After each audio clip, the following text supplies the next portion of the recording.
So about half of Carrier's sales are HVAC. On the heels of this announcement from Governor Cuomo, I think you put out a release offering some of the products and services that Carrier has to offer when it comes to something like HEPA filtration systems. Tell us about that and what those conversations with, for example, mall operators in states like New York have looked like. Yeah, we're at an absolutely critical juncture in the fight against this pandemic. While we wait for therapeutics and vaccines, we needed an aggressive and a common sense approach. And that approach really has to have two aspects to it: behavioral and structural. On the behavioral side, it includes masks and social distancing and using good judgment.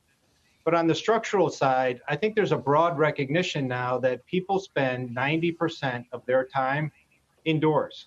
And the focus on indoor air quality is more important than it's ever been before. And when you look at a company like Carrier, we can address it really in three aspects: the IAQ, the indoor air quality. It includes filtration, which is what Governor Cuomo was talking about with HEPA filter and finer levels of filtration. It also includes ventilation and using more ambient air into the system. And it also includes a focus on keeping humidity levels between 40 and 60%.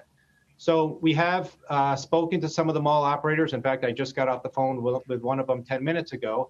They're trying to assess the situation themselves, but our message is that we can and we will be part of any solution that they desire.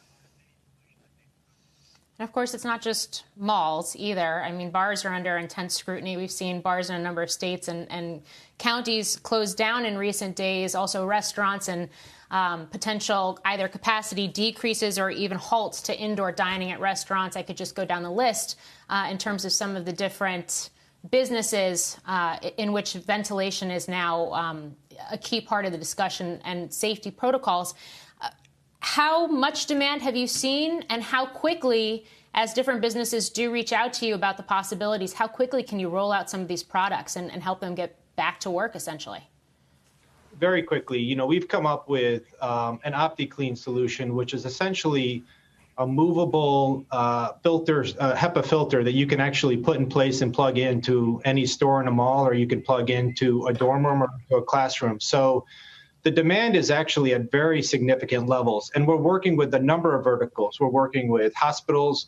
We've been very active with a couple of major universities as they welcome students back to school. They're thinking about solutions for the classroom, for dorm rooms, for many of the more general areas within the university. We're talking about commercial buildings and homes. You know, I mentioned 90% of your time is indoors, 65% of your time is in homes. So as people spend more time in the home, we have a healthy home strategy. So we have a very, very broad set of solutions, and we're working with a number of different verticals as they each try to welcome patrons and customers back into the work, into their environments.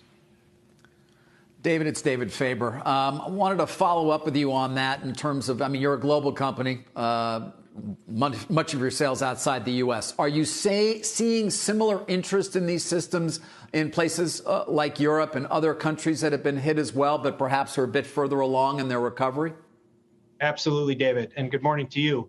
We're seeing it, you know, China has generally been focused on indoor air quality over the last couple of years with some of their pollution issues. It's now just shifting to a more focus on COVID-19, but we're seeing it throughout Europe, and it's a very common kind of focus area for a number of different customers. And what we can do is not only provide HVAC solutions, but we can provide a one-stop shop for a healthy and a safe environment. And that includes being able to use an app to provide touchless, so you don't need to touch the button for an elevator or control the HVAC in your office. It includes thermal screening that can be part of our overall solution, or traceability. So if someone does test positive, we have the ability to trace where they've been in the workplace, and we can report that so we can understand who else they may have infected. So it is a very global phenomenon, and the desire across the world is pretty consistent.